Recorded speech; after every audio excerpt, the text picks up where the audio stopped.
Selamünaleyküm. Herkesin günü hayrola. Hatice ile Dikişe Dair'e hoş geldiniz. Bugün sizlerle birlikte fileto cep dikimini göstermeye çalışacağım. Çalışmaya geçmeden önce kanalıma ücretsiz bir şekilde abone olup yandaki zili de aktif hale getirirseniz yüklediğim tüm videolardan haberdar olabilirsiniz. Ayrıca Instagram'dan Hatice ile hesabından da takip edebilirsiniz. Oradan da isteklerinizi ulaştırabilirsiniz. Elimizden geldiği kadar yardımcı olmaya çalışıyoruz. Ben kumaşlarımı hazırladım. Öncelikle cebimizi nereye yerleştiriyoruz? Onun için bir tane ilk önce bir referans çizgisi atacağım. Cebimizin yerleşmesi gereken noktayı belirleyeceğim. Ben parça bir kumaşta yapıyorum. Siz normal çalışmanızda ilk önce bir çizgi belirleyin. İlk çizgimizi belirledikten sonra onu kırmızı çizgiyle çizdim. Daha iyi belli olsun diye. Cep kapağımızı ne kadar bir genişlikte yapıyorsak buradaki çizgileri de kapağa baz alarak çizimimizi ona göre yapıyoruz. Ben cep kapağım benim şöyle katlandığı zaman 2 santim olacak. Şuradan 1 santimde dikiş payı olarak, yani 2 santimlik bir cep kapağı için normalde 6 santimlik bir kumaş hazırlıyoruz. Cep kapağını tela yapıştırdım. Burada da ilk çizgimizi, cebimizi nereye yerleştireceğimizi için bir referans çizgisi, orta bir çizgi belirledim. Onun 2 santimlik bir cep kapağı için şu arada da 2 santimlik bir kısım olacak. Referans çizgimin üstünden şu şekilde 1 santim üst kısımdan farklı renklerde çiziyorum. Daha iyi anlaşılması için 1 santim üst kısımdan 1 santim de alt kısımdan çizgi çekiyorum. Bu çizgileri biraz daha uzun yapabiliriz. Uçan kalem kullandığım için çizgileri rahatlıkla istediğim boyutta çizebilirim. Uzun çizmemin nedeni de üstten gözükmesini istiyorum. Bizim burada cep kapağını normalde bitmiş şekli ne kadar olacak? Ben fazla kumaşı kestim. Daha rahat dikilmesi ve gösterebilmem için şu şekilde 14 santim olarak ben cep kapağının bitmiş halini bırakacağım. 13'te bırakabilirsiniz. Şuradan 14 santimi belirliyorum. Buradan da bir çizgi çiziyorum. Uzun çizebilirsiniz bu çizgilerinizi. Uzun çizmeniz dikişte avantaj olacak. Üst kısımdan gözükebilmesi için.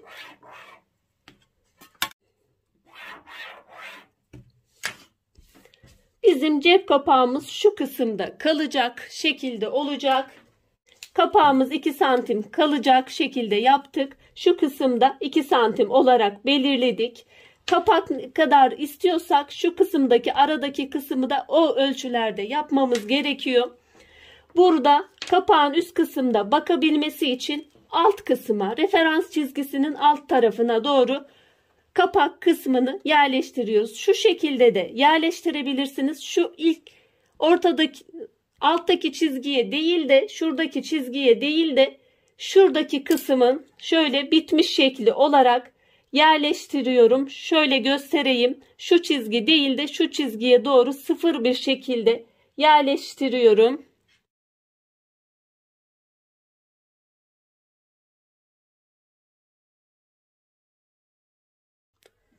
Bu kısmı yerleştirdim orta çizgiye. Sonra cep torbasını istediğiniz büyüklükte alabilirsiniz.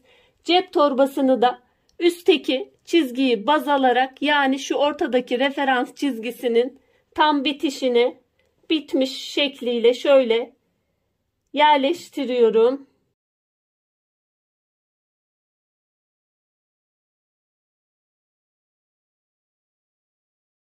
Şimdi buradan şuradaki çizdiğim ilk çizgilerden dikim yapabilmek için bu çizgileri uzun bırakmamın nedeni, burada da tekrar üst kısımda da aynı ölçüde, aynı yönde çizmem gerekiyor. Burada en önemli şey çizgileri birebir üstünden takip etmek. Bu kısımda da aynı şekilde dikeceğim kısmın çizgisini tekrar üst kısma alıyorum. Şuradan çizgilerim benim belliydi. Fazla uzun çizmemin nedeni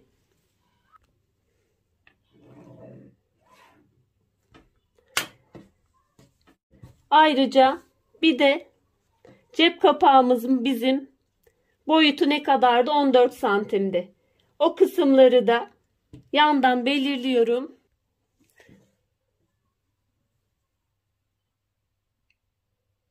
Buradan zaten uzun çizmiştim. Direkt belli. O kısımları da yandan çiziyorum.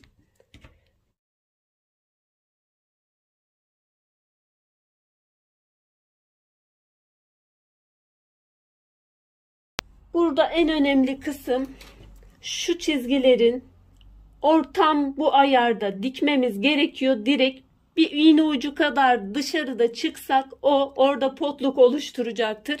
Burada da dikkat etmemiz, güzel bir şekilde çizdikten sonra dikimimizde direkt bu iki çizgi arasında olması gerekiyor.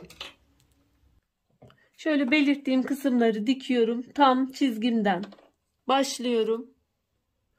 Burada geri pekiştirdiğimiz zaman dikkat etmemiz gerekiyor. O şuradaki çizgiyi aşmamamız gerekiyor.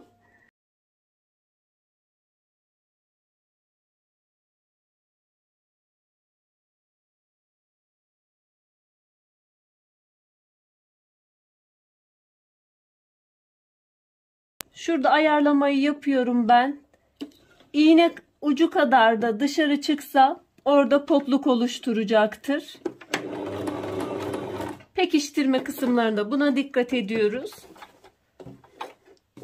Buradakini diktim. Şimdi kapak kısmından aynı şekilde dikiyorum.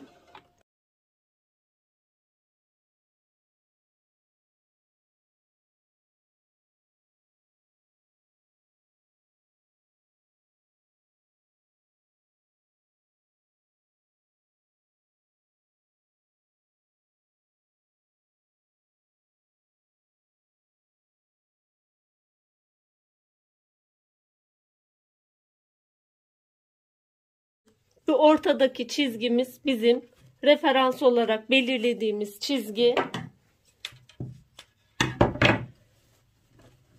Şimdi buradan şu ortadaki kırmızı çizgiden kesim yapacağız ama kesmeden önce şöyle 1 santim, tam 1 santim olarak uç kısımlarını belirleyeceğim.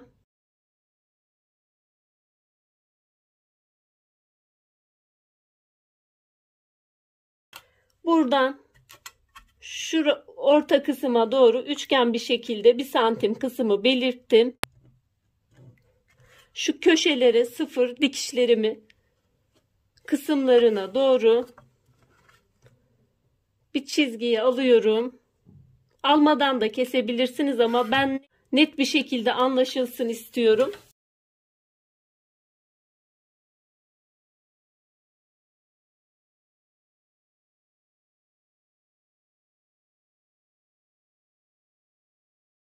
Tam bu çizgiden şöyle sökücü yardımıyla bir kısım alıyorum.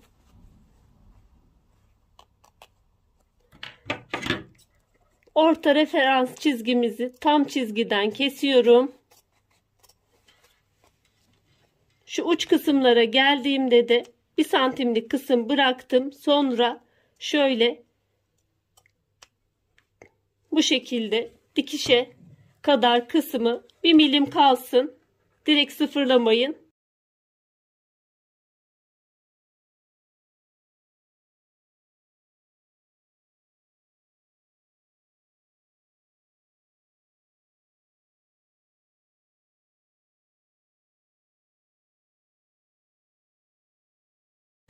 Şimdi yapmamız gereken torba kısmını arkaya veriyoruz. Bu kısım bu şekilde olacak. Ütüleyeceğiz bu kısımları. Kapak kısmını da arkaya doğru veriyoruz. Şurada bizim 2 santimlik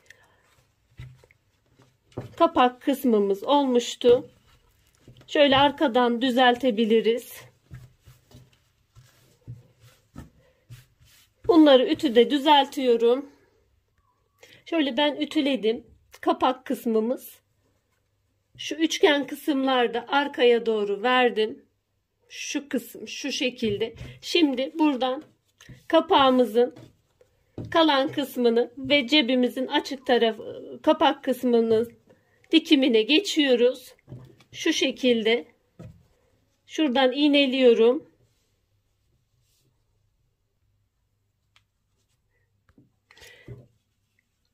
Şuradaki dikişimizin üzerinden tekrar bir dikiş daha gidiyoruz. Kapak kısmının açık kısmı ve torba kısmının üstü de eklemiş oluyoruz.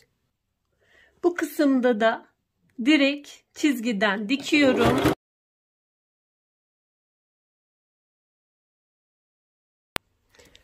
Şu şekilde cebimiz eklendi. Yan dikişleri kaldı. Şu şekilde tutuyorum.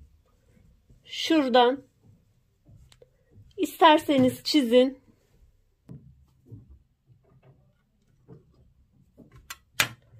Şu şekilde şu kısımdan çizdim. Şimdi buradan aşağı bir dikiş, buradan aşağı bir dikiş. Kalan fazlalıkları da keseceğiz. Çizdiğim kısımlardan dikiyorum.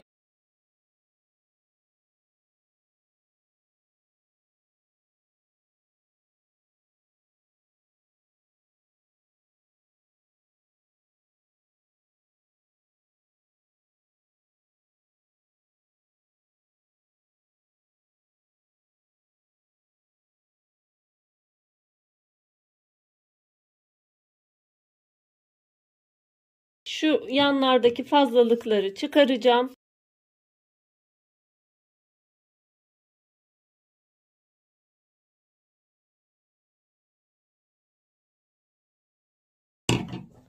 Şuraları overlockla temizliyorum. Bu taraftan da kapağımız bu şekilde gayet de muntazam bir şekilde oldu. 14 santim aldım. 13 santim de yapabilirsiniz bu kısmı.